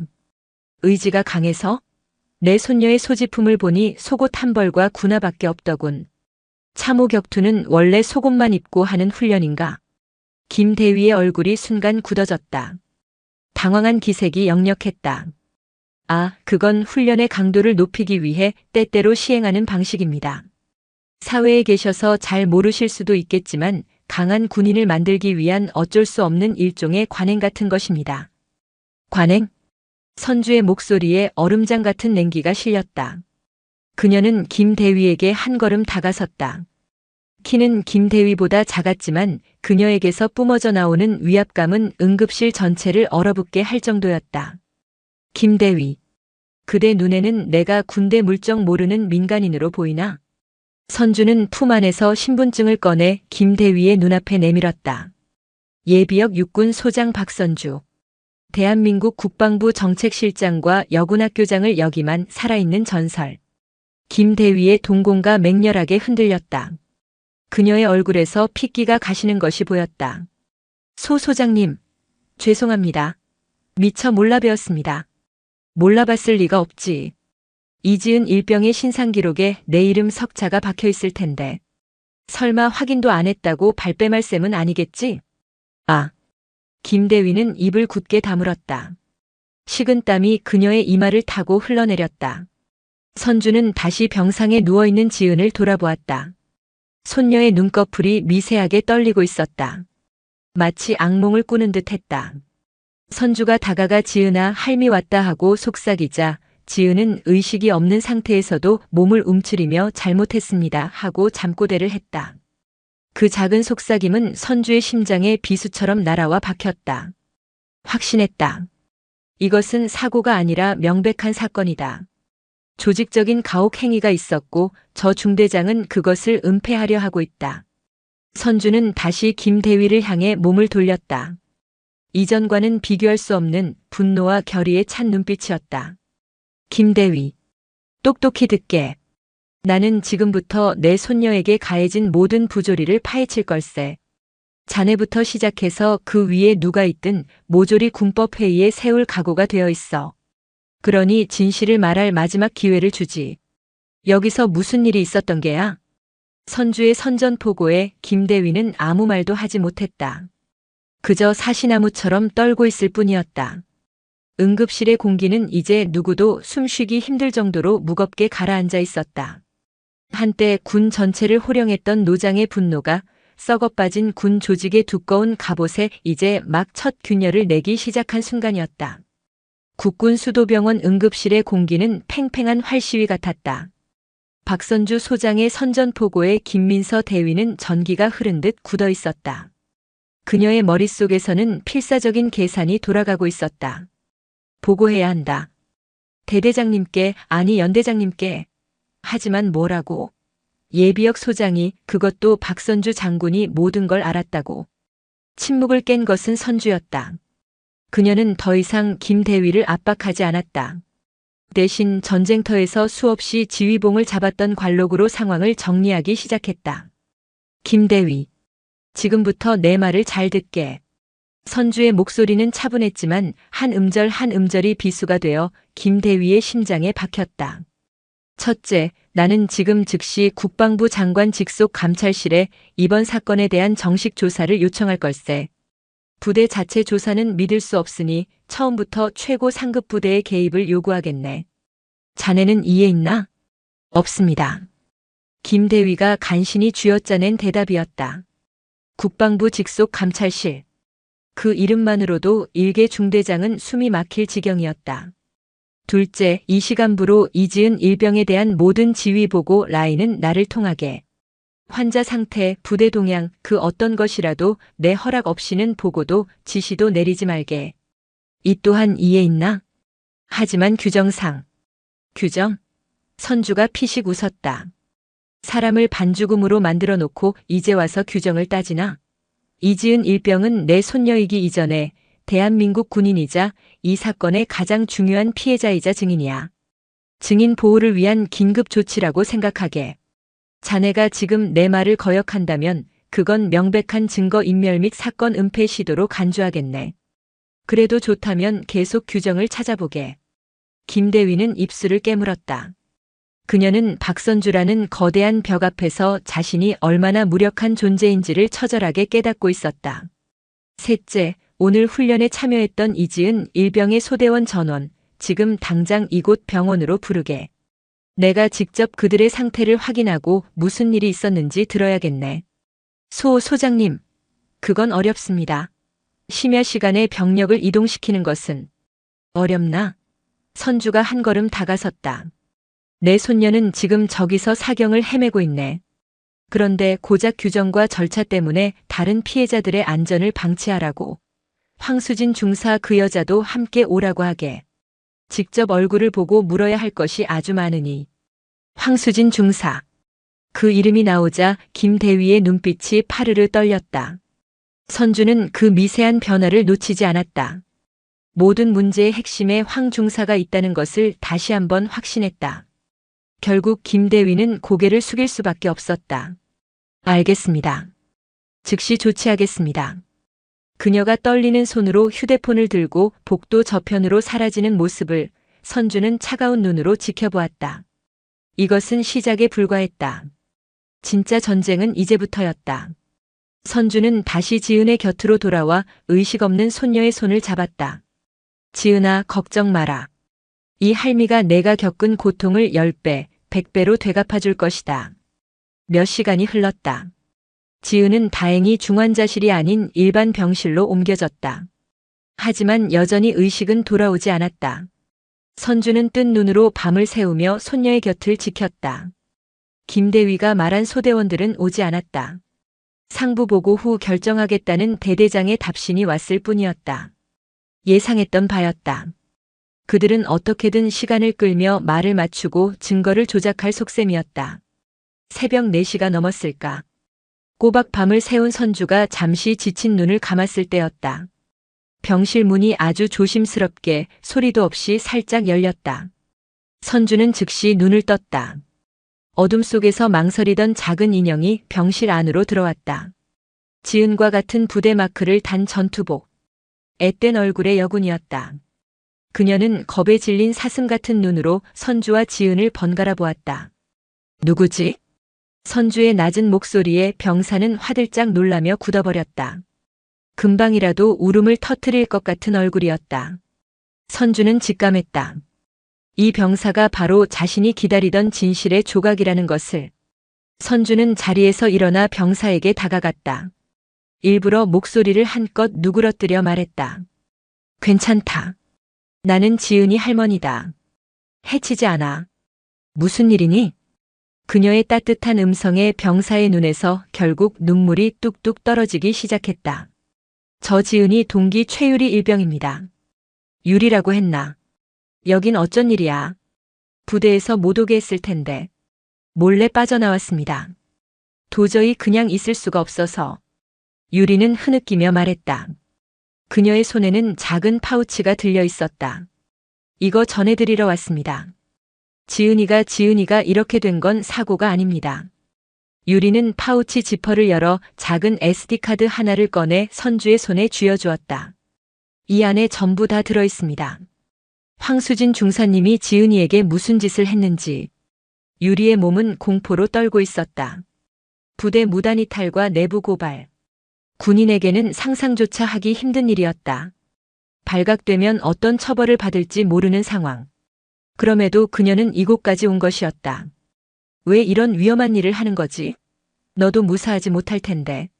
선주의 물음에 유리는 눈물을 훔치며 대답했다. 지은이가 저를 여러 번 도와줬습니다. 황 중사님이 제게 트집을 잡아 얼차려를 주려고 할 때마다 지은이가 일부러 자기가 잘못한 것처럼 나서서 벌을 대신 받았습니다. 머리가 좋고 뭐든 잘해서 그래서 더 미움을 받았습니다.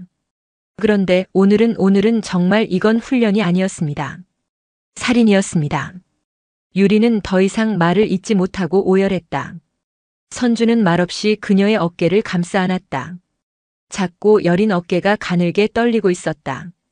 이 아이가 지고 온 진실의 무게가 얼마나 무거웠을지 짐작조차 하기 어려웠다. 고맙다. 정말 대단한 용기를 내주었구나. 나머지는 이제 내가 맡으마. 너는 절대 다치는 일 없게 할 것이다. 약속하마. 선주는 유리를 병실 구석에 가니 의자에 앉히고 따뜻한 물을 한 잔 건넸다. 그리고 결심한 듯 노트북을 열어 유리가 건네준 SD카드를 삽입했다. 화면에는 단 하나의 영상 파일이 있었다. 파일명은 25715.5. 선주는 심호흡을 한 번 하고 파일을 더블 클릭했다. 영상은 흔들리는 화면으로 시작되었다. 몰래 찍은 것이 분명했다. 쨍한 햇살 아래 진흙탕물이 흥건한 참호가 보였다. 주변에는 20명 남짓한 여군들이 전투복 차림으로 서 있거나 앉아 있었다. 그들 중 몇몇은 키득거리며 웃고 있었고 몇몇은 불안한 표정으로 참호 안을 쳐다보고 있었다. 그리고 카메라가 참호 안을 비추는 순간 선주는 숨을 멈췄다. 참호 한가운데 그녀의 손녀 지은이 서 있었다. 아니, 서 있지 못했다. 속옷과 군화 차림. 머리부터 온몸이 진흙으로 뒤덮여 있었다. 땡볕 아래 벌겋게 익은 맨살 위로 굵은 땀방울이 흘러내렸다. 지은은 힘겹게 몸을 가누며 숨을 헐떡이고 있었다. 그때 화면 밖에서 날카로운 목소리가 들려왔다. 대가리 박아. 황수진 중사였다. 그녀는 선글라스를 낀 채 팔짱을 끼고 참호 밖에서 지은을 내려다보고 있었다. 지은은 아무 말 없이 축축한 진흙바닥에 머리를 박았다. 육사 차석은 뭐가 달라도 다른가? 꾀부리는 머리만 좋은 거 아니었어? 내 할미가 투스타라며? 백 좋아서 좋겠다 이지은? 황 중사의 목소리에는 비아냥과 질투가 가득했다. 주변에서 다시 킬킬거리는 웃음소리가 들렸다. 목소리 봐라. 기어들어가는 것 좀 봐. 다시. 똑바로 안 해. 잘못했습니다. 지은의 목소리는 갈라져 있었다.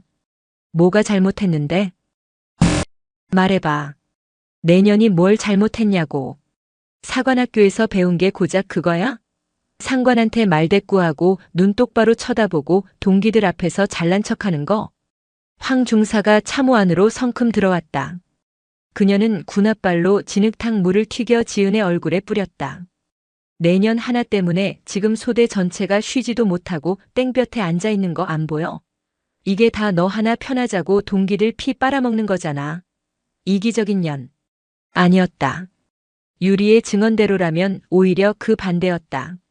지은은 동기들을 위해 기꺼이 희생양이 된 것이었다. 황 중사는 교묘하게 사실을 왜곡하며 지은을 소대원 전체의 공공의 적으로 만들고 있었다. 몇몇 소대원들은 죄책감에 고개를 숙였지만 누구 하나 감히 나서지 못했다. 황 중사의 권력 앞에서 그들은 침묵하는 공범이 될 수밖에 없었다. 가혹 행위는 끝없이 이어졌다. 머리박기, 오리걸음, 맨몸으로 진흙탕 구르기. 지은의 하얀 속옷은 이미 흙탕물에 절어 제 색을 잃은 지 오래였다. 맨살은 나뭇가지와 돌멩이에 긁혀 피가 배어나왔다. 이제 좀 힘들지? 그럼 할미한테 전화 한 통 해. 투스타 할머니가 헬기라도 보내주실지 어떻게 알아? 황 중사는 지은의 턱을 군화 끝으로 툭툭 치며 조롱했다. 그리고는 주변을 둘러보며 말했다. 야, 너희들. 저게 바로 너희들이 본받아야 할 육사 출신 엘리트의 모습이다. 아주 꼴이 볼만하지 않냐? 다들 똑똑히 봐도. 내 앞에서 알량한 자존심 세우면 어떻게 되는지. 그 순간 힘겹게 버티던 지은의 몸이 기우뚱하더니 그대로 진흙탕 속으로 쓰러졌다. 미동도 없었다. 하지만 황 중사는 당황하지 않았다. 어쭈 이제는 죽은 척까지 하네. 야 거기 너희 둘. 들어가서 물 좀 뿌려봐. 정신이 번쩍 들게. 몇몇 병사들이 머뭇거리자 황 중사의 눈이 살벌하게 빛났다. 뭐해? 빨리 안 해. 그때였다. 영상을 찍고 있던 최유리가 다급하게 외쳤다. 중사님, 이지은 일병 숨을 안 쉽니다. 정말입니다. 그제야 상황의 심각성을 깨달은 황 중사와 다른 병사들이 지은에게 달려들었다. 화면은 심하게 흔들리다 이내 꺼졌다. 선주는 노트북을 덮었다. 얼굴에는 아무런 표정도 없었다. 눈물도 분노의 외침도 없었다. 오직 지독할 정도의 차가운 결의만이 남았다. 그녀는 평생을 바친 군이라는 조직이 자신의 가장 소중한 것을 어떻게 짓밟았는지를 두 눈으로 똑똑히 목격했다. 용서는 없었다. 자비도 없을 것이다. 선주는 휴대폰을 들었다. 그리고 단축번호 하나를 길게 눌렀다. 신호음이 몇 번 울리고 이내 중후한 남자의 목소리가 들려왔다. 최진우입니다. 대한민국에서 가장 날카로운 펜을 가진 시사 전문 기자. 과거 선주가 국방부 정책실장으로 재임할 당시 군납 비리를 함께 파헤치며 인연을 맺었던 인물이었다. 최 기자, 나 박선주요. 아, 장군님. 오랜만입니다. 별일 없으시지요? 별일이 아주 크게 생겼소. 선주는 창밖을 보았다. 동쪽 하늘이 희미하게 밝아오고 있었다. 가장 깊은 어둠이 지나고 이제 곧 해가 뜰 시간이었다. 그러나 선주는 알았다. 자신이 만들어낼 내일의 태양은 누군가에게는 심판의 불벼락이 되리라는 것을. 최 기자, 지금부터 내가 하는 말을 잘 듣고 내일 아침 뉴스 헤드라인으로 올릴 준비를 하는 게 좋을 거요. 대한민국 군대가 송두리째 뒤집어질 만한 이야기니. 다음 날 오전 서울 광화문의 한적한 카페 2층. 박선주와 최진우 기자가 마주 앉았다. 최 기자의 얼굴은 밤샘 작업으로 푸석했지만 그의 눈은 탐사보도 전문 기자 특유의 날카로운 빛을 잃지 않았다. 그의 앞에는 선주가 건넨 노트북이 놓여 있었다. 그는 이미 영상을 수십 번도 더 돌려본 상태였다. 세상에. 최 기자는 마른 세수를 하며 탄식했다. 그는 군 관련 비리를 적지 않게 다뤄왔지만 이번 사건은 차원이 달랐다. 영상 속에 담긴 것은 단순한 얼차려나 구타가 아니었다. 한 인간의 존엄성을 철저히 파괴하고 그것을 지켜보는 이들마저 공범으로 만드는 지독히도 악의적인 의식이었다. 장군님, 이 영상 파장이 엄청날 겁니다. 각오는 되셨습니까? 최 기자의 물음에 선주는 담담히 고개를 끄덕였다. 그녀의 눈은 뜬 눈으로 밤을 새웠음에도 불구하고 형형한 기운을 뿜어내고 있었다. 나는 내 모든 것을 걸었네. 내 남은 명예, 군인으로서의 자부심, 그 모든 것을. 그러니 최 기자도 망설이지 말게. 이 전쟁의 선봉장은 내가 설 테니 자네는 가장 날카로운 창이 되어주게. 어떻게 보도하길 원하십니까? 단순히 가혹행위 고발로 갈 수도 있고 군 지휘 체계의 문제점을 지적할 수도 있습니다. 둘 다일세. 하지만 가장 중요한 것이 있네. 선주는 최 기자의 눈을 똑바로 바라보며 말했다. 첫째, 영상은 절대 편집해서는 안 되네. 폭력의 강도나 가해자의 얼굴, 피해자의 고통을 흐리게 처리해서도 안 돼. 국민들이 저 지옥도를 날 것 그대로 봐야만 하네. 그래야 이것이 과도한 훈련 따위의 변명으로 포장될 수 없다는 걸 알게 될 테니. 알겠습니다. 방송심의 규정상 아슬아슬하겠지만 제가 책임지겠습니다. 둘째, 내 신분을 명확히 밝혀주게. 예비역 육군 소장 박선주. 그리고 피해자 이지은 일병이 내 유일한 손녀라는 사실도. 그들이 이 사건을 일개 부사관의 일탈 행위로 꼬리 자르기 할 기회를 원천 봉쇄해야 하네. 투스타 장군의 손녀마저 이 지경이 되었다는 사실이 알려져야 국방부도 함부로 움직이지 못할 걸세.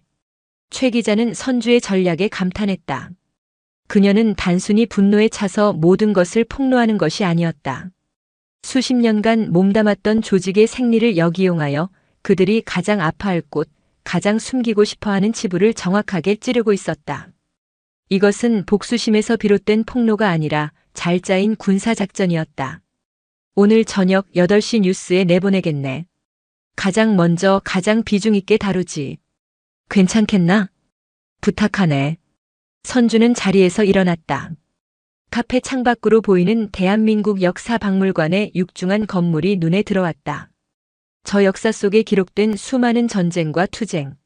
지금 그녀가 시작한 싸움 또한 이 나라의 군대가 바로 서기 위한 또 하나의 역사적인 전쟁이 될 것이었다. 그날 저녁 8시. 대한민국 수많은 가정의 TV 화면에서 익숙한 시그널 음악과 함께 메인 뉴스가 시작되었다. 안녕하십니까. 8시 뉴스입니다. 앵커의 표정은 평소보다 무겁게 가라앉아 있었다. 오늘 첫 소식입니다. 대한민국 군의 근간을 뒤흔들 충격적인 사건을 고발합니다. 육군 최정예 부대로 알려진 제7사단 칠성부대에서 현역 여군 병사를 상대로 한 끔찍한 가혹 행위가 있었던 사실이 저희 취재 결과 확인됐습니다. 특히 피해 병사는 전직 투스타 장군의 손녀인 것으로 알려져 더 큰 충격을 주고 있습니다. 앵커의 멘트가 끝나자마자 화면은 곧바로 문제의 영상으로 전환되었다. 모자이크 처리 하나 없는 날것의 영상. 진흙탕 속에서 속옷만 입은 채 쓰러져 있는 이지은 일병의 모습. 그녀를 군홧발로 짓밟고 조롱하는 황수진 중사의 악랄한 얼굴. 주변에서 공포에 질려 있거나 혹은 철없이 킬킬거리는 다른 병사들의 모습. 내 할미가 투스타라며? 백 좋아서 좋겠다. 라는 조롱 섞인 음성까지 고스란히 전국에 방송되었다. 8분. 길지 않은 시간이었지만 그 영상이 대한민국 사회에 던진 충격은 거대했다. 저녁 식사를 하던 가족들은 수저를 떨어뜨렸고 퇴근 후 맥주 한 잔을 기울이던 직장인들은 술집 TV 앞에서 입을 다물지 못했다. 자식을 군대에 보낸 부모들은 가슴을 쳤고 젊은 세대는 경악과 분노를 쏟아냈다. 뉴스가 끝나기가 무섭게 인터넷은 들끓었다. 이게 21세기 대한민국 군대 맞냐? 인간 사냥이다. 저건 군인이 아니라 악마다. 투스타 손녀가 저 정도면 일반 병사들은 어떻겠냐? 당장 전수조사해라. 황수진 중사 신상 공개하고 군복 벗겨라. 방송국과 국방부 홈페이지는 항해 전화와 글로 인해 서버가 마비될 지경이었다. 청와대 국민청원 게시판에는 칠성부대 여군 가혹행위 사건의 진상규명과 관련자 전원 엄벌을 촉구합니다라는 제목의 청원이 올라왔고 순식간에 수십만 명의 동의를 얻었다. 여론이라는 거대한 불길이 걷잡을 수 없이 타오르기 시작했다. 같은 시각 강원도 화천의 7사단 지휘통제실과 서울 용산의 국방부 청사는 그야말로 아비규환이었다. 대대장님, 지금 뉴스 보셨습니까? 이중대장 김민서 대위는 사색이 된 채 대대장 이진석 중령에게 전화를 걸었다. 이진석 중령 역시 TV 앞에서 할 말을 잃은 채 서 있었다. 젠장, 일이 이렇게 커질 줄이야. 박선주 그 노인네가 진짜로 터뜨릴 줄은. 이진석 중령의 이마에 식은땀이 흘렀다. 그는 이번 사건을 조용히 무마하고 자신의 진급에 흠집이 가지 않게 하는 데만 급급했다. 이지은 일병이 쓰러진 직후 그는 김민서 대위에게 환자 가족에게는 훈련 중 발생한 안전사고로만 보고하고 절대 외부로 발설하지 말라고 지시했다. 부대 감찰실 조사는 신용만 내고 가해자인 황수진 중사는 가벼운 징계로 끝낼 생각이었다. 하지만 그 모든 계획이 수포로 돌아갔다. 김 대위, 당장 황 중사 대기시키고 이소대원 전원 막사 밖으로 절대 못 나가게 통제해. 기자들이나 감찰실에서 접촉 못하게 차단하라고. 하지만 이미 방송에 다 나갔습니다. 시끄러워. 까라면 까. 그리고 너 무슨 수를 써서라도 이번 일은 내 선에서 끝내. 알았어? 대대장인 나는 아무것도 몰랐던 걸로. 이진석 중령이 비겁한 명령을 내리는 순간 그의 휴대폰이 미친 듯이 울리기 시작했다. 발신인은 연대장님이었다. 그는 차마 전화를 받지 못하고 울리는 휴대폰만 멍하니 바라보았다. 그의 군 생활이 오늘 밤으로 끝나버릴 수도 있다는 공포가 엄습했다. 국방부 역시 발칵 뒤집혔다. 대변인실은 빗발치는 기자들의 전화를 받느라 아수라장이었다. 장관은 모든 일정을 취소하고 긴급 대책 회의를 소집했다. 도대체 칠사단은 뭘 하고 있었던 겁니까? 이 정도 사건이 벌어질 동안 아무도 몰랐다는 게 말이 됩니까? 장관의 고함이 회의실을 울렸다. 육군 참모총장을 비롯한 군 수뇌부들은 고개를 숙인 채 아무 말도 하지 못했다. 밤 11시 국방부 대변인은 결국 카메라 앞에 섰다. 국민 여러분께 심려를 끼쳐드려 송구스럽게 생각합니다. 오늘 보도된 제7사단 가혹행위 사건에 대해 국방부는 사안의 엄중함을 깊이 인식하고 있으며 즉시 감찰 인력을 현장에 급파하여 한 점 의혹 없는 철저한 조사를 진행할 것을 약속드립니다. 조사 결과에 따라 관련자 전원을 법과 규정에 따라 엄중히 문책하겠습니다. 다시 한번 원론적이고 기계적인 사과. 훈련 과정에서 발생한 불미스러운 일부 부사관의 과도한 지도라는 표현으로 사건의 본질을 흐리려는 의도가 역력했다. 그들은 여전히 이 사건을 개인의 일탈로 축소하고 거대한 조직의 시스템 문제는 외면하려 했다. 선주는 병실에서 국방부 대변인의 발표를 지켜보고 있었다. 그녀의 입가에 냉소가 걸렸다. 역시나 모든 것이 그녀의 예상대로 흘러가고 있었다. 그때 선주의 휴대폰이 조용히 울렸다. 모르는 번호였다. 여보세요. 수화기 너머에서 잠시 망설이는 듯한 남자의 목소리가 들려왔다. 실례지만 박선주 장군님 되십니까? 맞소만 누구신지. 저는 7사단 독사여단에서 3년 전 전역한 예비역 대위 강준호라고 합니다. 강준호 대위. 선주의 기억에는 없는 이름이었다. 그런데 무슨 일로? 오늘 뉴스를 봤습니다. 이지은 일병 사건 그리고 가해자가 황수진 중사라는 것도요. 남자의 목소리가 가늘게 떨리고 있었다. 그 떨림 속에는 분노와 회한이 뒤섞여 있었다. 장군님, 이건 처음이 아닙니다. 선주의 심장이 내려앉았다. 황수진 중사와 그 뒤를 봐주는 이진석 중령은 상습범입니다. 제가 중대장으로 있을 때도 똑같은 일이 있었습니다. 아니, 더 끔찍한 일도 있었습니다. 제가 문제를 제기했지만 결과는 똑같았습니다. 모든 것은 은폐되었고 저는 결국 불명예만 떠안은 채 군복을 벗어야 했습니다. 강준호 예비역 대위. 그는 바로 이진석과 황수진이 만들어낸 또 다른 피해자였다. 장군님, 혹시 싸울 생각이시라면 제가 힘이 되어드릴 수 있을 것 같습니다. 제가 그들이 어떻게 사건을 은폐하고 조작했는지에 대한 모든 증거를 가지고 있습니다. 선주는 창밖에 짙은 어둠을 보았다. 국방부는 꼬리 자르기로 이 어둠을 서둘러 덮으려 할 것이다. 하지만 그들은 몰랐다. 어둠 속에서 진실을 목격한 또 다른 눈이 이제 막 그 셔터를 열 준비를 하고 있다는 것을. 선주는 강준호에게 말했다. 만나지. 지금 당장. 국군 수도병원 근처 24시간 운영하는 허름한 찻집. 박선주와 강준호 예비역 대위가 마주 앉았다. 강준호는 30대 후반이었지만 깊게 팬 눈가의 주름과 희끗한 머리카락은 그가 겪었을 풍파를 짐작하게 했다. 그의 앞에는 낡은 서류철 하나가 놓여 있었다. 이 안에 모든 것이 들어 있습니다. 강준호는 떨리는 손으로 서류철을 열었다.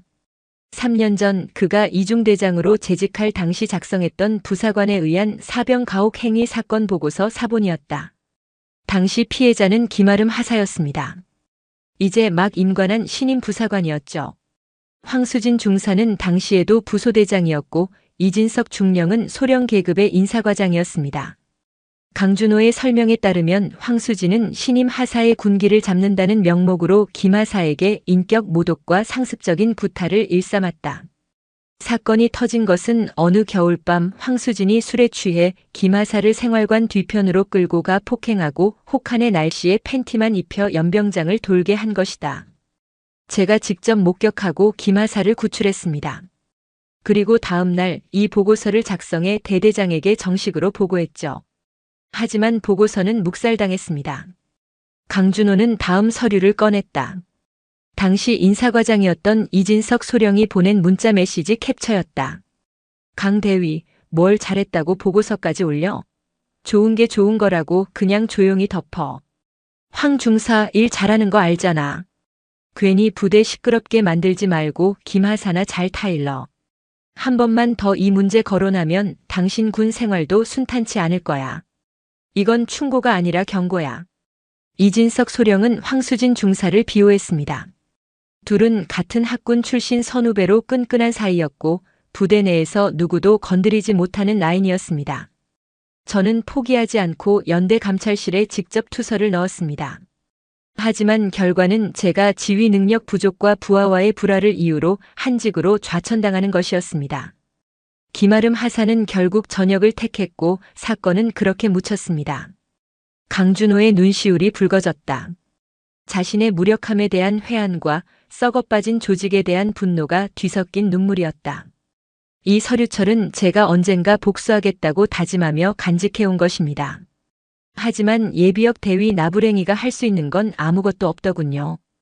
그런데 장군님께서 싸워주셔서 정말 감사합니다. 선주는 말없이 강준호가 내민 서류철을 받았다. 묵직했다. 단순히 종이의 무게가 아니었다. 한 사람의 짓밟힌 명예와 은폐된 진실의 무게였다.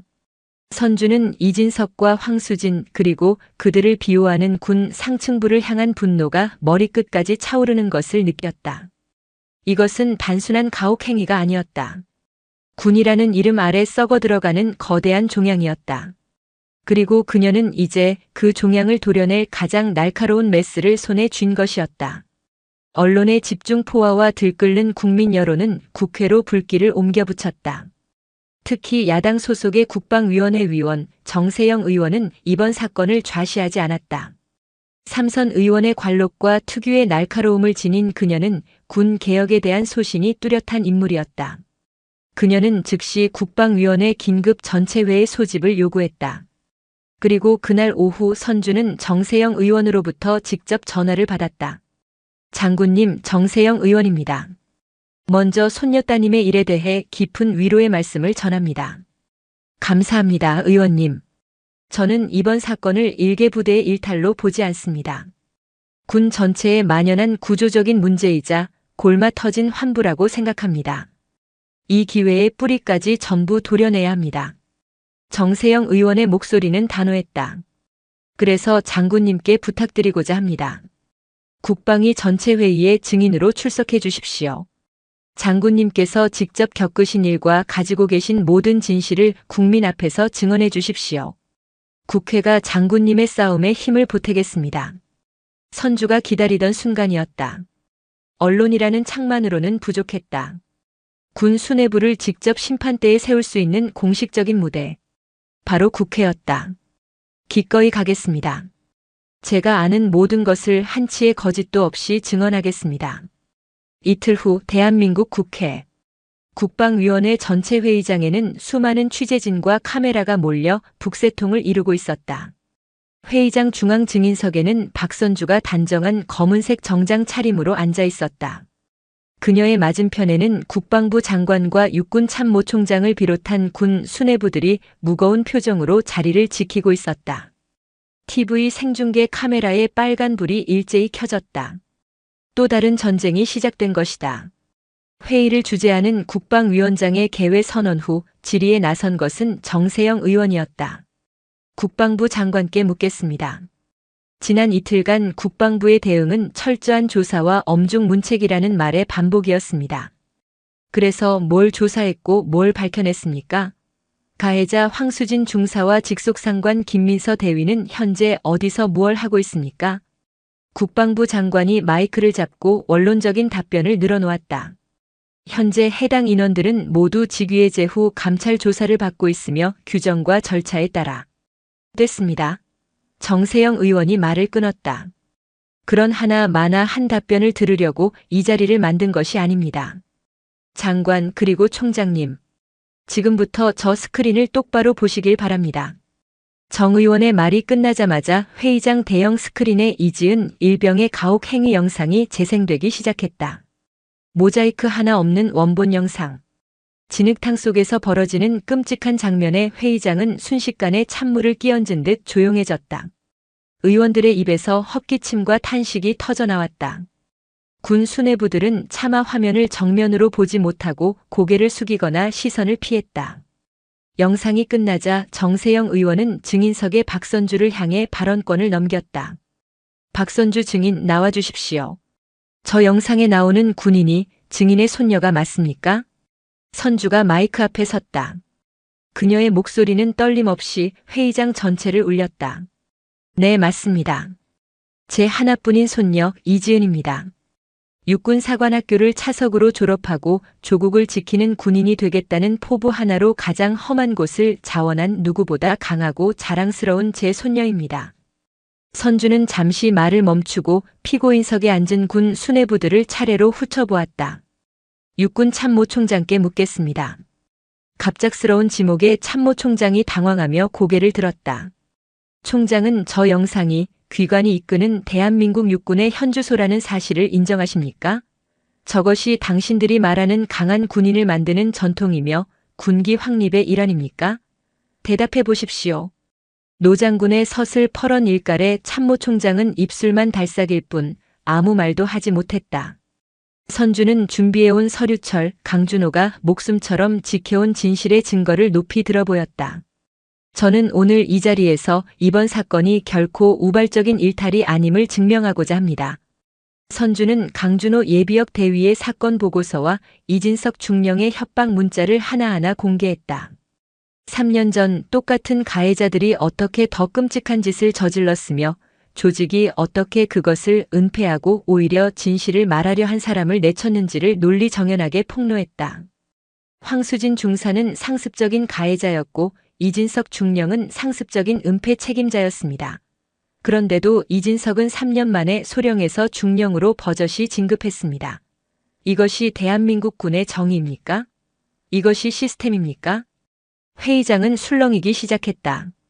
사건은 이제 한 개인의 비극을 넘어 군 조직 전체의 구조적인 부패와 비리 문제로 확전되고 있었다. 선주의 목소리는 점점 더 높아졌다. 그녀의 목소리에는 한 사람의 할머니로서의 슬픔과 한평생을 군에 바친 노병의 분노가 함께 담겨 있었다. 내 손녀는 속옷바람으로 짓밟히며 잘못했다고 외쳤습니다. 도대체 무엇을 잘못했습니까? 군을 사랑하고 국가에 충성하려 한 것이 잘못입니까? 썩어 빠진 당신들의 관행에 순응하지 않은 것이 잘못입니까? 진짜 잘못한 것은 바로 당신들입니다. 진실을 외면하고 제 식구를 감싸며 권력에 취해 괴물을 만들어낸 국방부와 육군 수뇌부 바로 당신들이 이 사건의 진짜 주범입니다. 선주의 마지막 외침은 사자후가 되어 국회의사당을 뒤흔들었다. 모든 증언이 끝나고 회의장은 무거운 침묵에 휩싸였다. 그때 정세영 의원이 자리에서 일어나 단호하게 말했다. 증언 잘 들었습니다. 박선주 증인의 용기 있는 폭로에 국방위원회를 대표하여 경의를 표합니다. 이에 본 위원은 국회법에 따라 칠성부대 가혹 행위 및 군 조직적 은폐 의혹에 대한 국정조사 실시를 정식으로 요구합니다. 또한 검찰의 이번 사건에 대한 특임검사 임명을 강력히 촉구하는 바입니다. 국정조사와 특임검사. 군이 가장 두려워하는 단어들이었다. 군의 손을 떠나 입법부와 사법부가 직접 칼을 빼들겠다는 선언이었다. 군 수뇌부들의 얼굴이 잿빛으로 변했다. 박선주는 증인석에 앉아 그들의 얼굴을 하나하나 눈에 담았다. 그녀의 표정은 얼음장처럼 차가웠지만 그 누구도 읽을 수 없는 깊은 슬픔이 서려 있었다. 개인의 복수를 위해 시작된 싸움은 이제 부패한 권력의 심장을 겨누는 거대한 전쟁이 되었다. 심판의 막은 올랐고 이제 그 누구도 도망칠 수 없었다. 박선주의 국회 증언은 대한민국 군의 심장을 관통하는 핵폭탄이었다. 국정조사와 특임검사팀이 동시에 출범하면서 군은 창군 이래 최대의 위기를 맞았다. 철옹성 같던 지휘부의 방어선은 속절없이 무너져 내렸다. 특임검사팀의 칼날은 가장 먼저 황수진 중사와 이진석 중령을 향했다. 그들은 긴급 체포되어 군사법원의 재판에 넘겨졌다. 재판 과정에서 그들의 추가적인 범죄 사실과 상상조차 힘든 수준의 가혹 행위들이 낱낱이 드러났다. 국민들은 경악했고 군에 대한 불신은 극에 달했다. 결과는 단호했다. 주범 황수진 중사는 직권 남용, 가혹 행위, 폭행치상 등의 혐의로 징역 12년과 불명예 전역을 선고받았다. 그녀는 법정 최후 진술에서도 강한 군인을 만들려 했을 뿐이라는 궤변을 늘어놓아 마지막까지 국민적 공분을 샀다. 사건을 조직적으로 은폐하고 비호한 이진석 중령 역시 징역 8년을 선고받고 군복을 벗었다. 정화의 칼날은 여기서 멈추지 않았다. 국정조사를 통해 7사단 지휘 라인의 무능과 방조가 드러나면서 연대장과 사단장이 차례로 보직 해임되었다. 마침내 국방부 장관과 육군 참모총장이 대국민 사과를 발표하며 동반 사퇴했다. 군 수뇌부가 일개 가혹행위 사건으로 총사퇴한 것은 전례 없는 일이었다. 총 27명의 현역 간부가 징계 및 사법 처리되었고 그중 9명이 별을 단 장군이었다. 박선주의 싸움은 군 전체를 뒤흔드는 거대한 태풍이 되어 썩은 뿌리들을 모조리 뽑아내고 있었다. 그 모든 폭풍의 중심에 있던 이지은 일병은 국회 청문회가 열리던 날 오후 기적처럼 의식을 되찾았다. 그녀가 눈을 떴을 때 가장 먼저 본 것은 며칠 새 수척해진 할머니의 얼굴이었다. 할머니. 목이 잠겨 제대로 된 소리가 나오지 않았다. 선주는 지은의 손을 잡고 하염없이 눈물만 흘렸다. 미안하다는 말도 괜찮냐는 말도 할 수 없었다. 그저 손녀의 이마를 쓰다듬을 뿐이었다. 지은은 병원에 있는 동안 뉴스를 통해 모든 것을 알게 되었다. 할머니가 자신을 위해 어떤 싸움을 시작했는지, 그리고 그 싸움이 대한민국을 어떻게 바꾸고 있는지를. 그녀는 혼란스러웠다. 한평생 동경했던 군이라는 조직에 대한 배신감, 자신을 나락으로 떨어뜨린 이들에 대한 분노, 그리고 무엇보다 자기 때문에 모든 것을 걸어야 했던 할머니에 대한 죄송함이 뒤섞여 그녀를 괴롭혔다. 퇴원 후 지은은 조용한 사찰에 머물며 몸과 마음을 추슬렀다. 선주는 아무것도 묻지 않고 묵묵히 손녀의 곁을 지켜주었다. 한 달이 지난 어느 날 지은은 결심한 듯 선주에게 말했다. 할머니, 저 군대로 돌아가겠습니다. 선주는 놀라지 않았다. 어쩌면 예상하고 있었다는 듯 담담한 표정으로 손녀를 바라보았다. 전역하고 싶지 않으냐? 이런 끔찍한 일을 겪었는데. 전역하면 지는 거잖아요. 지은의 눈빛은 이전보다 훨씬 깊고 단단해져 있었다. 제가 도망치면 황수진 같은 사람은 또 나올 거예요. 그리고 저처럼 고통받는 사람도 또 생기겠죠. 그들이 이겼다고 생각하게 두고 싶지 않아요. 저는 돌아가서 싸우고 싶어요. 할머니처럼 총과 칼로 싸우는 게 아니라 제가 겪은 아픔으로, 제가 배운 교훈으로 싸울 거예요. 다시는 저 같은 피해자가 나오지 않도록 제가 그 방패가 되어주고 싶어요. 자신을 짓밟았던 바로 그곳으로 돌아가겠다는 손녀. 그것은 복수가 아니라 더 높은 차원의 용기였다. 선주는 손녀의 얼굴에서 과거 자신의 모습을 보았다. 불의에 굴하지 않고 신념을 향해 나아가던 젊은 날의 박선주를. 그래, 그게 내 손녀답지. 내가 가는 길이 어디든 이 할미는 언제나 내 편이다. 이지은 일병의 사건은 대한민국 군의 역사를 바꾸었다. 국회는 이지은 법으로 불리는 군인복무기본법 개정안을 통과시켰다. 군대 내 가혹 행위에 대한 처벌을 대폭 강화하고 지휘관의 은폐 행위를 가중 처벌하며 외부 전문가가 참여하는 독립적인 군 인권보호위원회를 설치하는 것이 골자였다. 군의 고질적인 제19 감싸기 관행에 제동을 걸 수 있는 제도적 장치가 마침내 마련된 것이다. 그리고 1년 후 육군부사관학교 신임 부사관 후보생들의 인성교육 시간. 강단에 선 것은 전설이 된 이지은 중사였다. 그녀는 병사가 아닌 부사관의 길을 택했다. 병사들의 가장 가까이에서 그들을 이끌고 보호하는 간부가 되기 위해서였다. 여러분은 왜 군인이 되었습니까? 지은의 차분한 질문에 강당을 채운 후보생들이 저마다의 대답을 속으로 삼켰다. 저는 한때 강한 군인이란 어떤 고통도 참고 견디는 사람이라고 생각했습니다. 부조리조차 성장의 과정이라고 믿었습니다. 하지만 저는 틀렸습니다. 지은은 자신의 이야기를 담담하게 풀어놓았다. 속옷 차림으로 얼차려를 받아야 했던 그날의 기억, 죽음의 문턱에서 돌아온 경험, 그리고 할머니의 싸움까지. 여러분, 진정한 강함은 불의를 묵묵히 참는 것이 아니라 그것은 잘못되었습니다라고 말할 수 있는 용기에서 나옵니다. 진정한 군인의 명예는 썩어빠진 전통을 계승하는 것이 아니라 내 옆의 전우를 지키고 보호하는 책임감에서 나옵니다. 여러분은 부하들을 위한 방패가 되어야지 그들을 향하는 흉기가 되어서는 안 됩니다.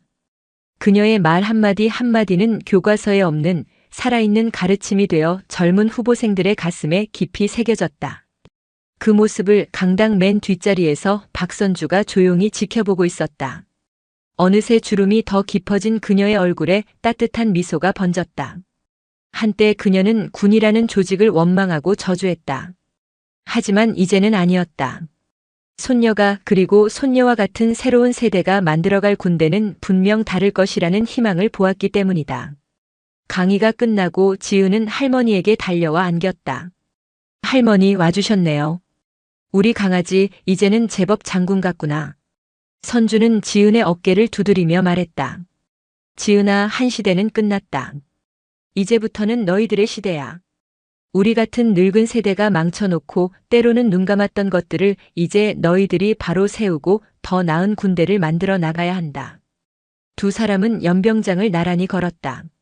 저녁 노을이 훈련장을 황금빛으로 물들이고 있었다. 멀리서 하루의 훈련을 마친 병사들이 부르는 힘찬 군가가 들려왔다. 그것은 과거의 낡은 군가가 아니었다. 희망과 용기로 가득 찬 새로운 세대의 군가처럼 들렸다. 그 노랫소리를 들으며 선주는 비로소 길고 길었던 자신의 전쟁이 끝났음을 직감했다. 그리고 새로운 전쟁, 더 나은 세상을 위한 젊은 세대의 싸움이 이제 막 시작되었음을 느꼈다. 오늘 사연 모음집의 이야기 어떠셨나요? 구독과 좋아요, 그리고 당신은 어디서 보고 계신지 댓글로 남겨주세요. 여러분의 응원이 사연 모음집에는 큰 힘이 됩니다. 감사합니다.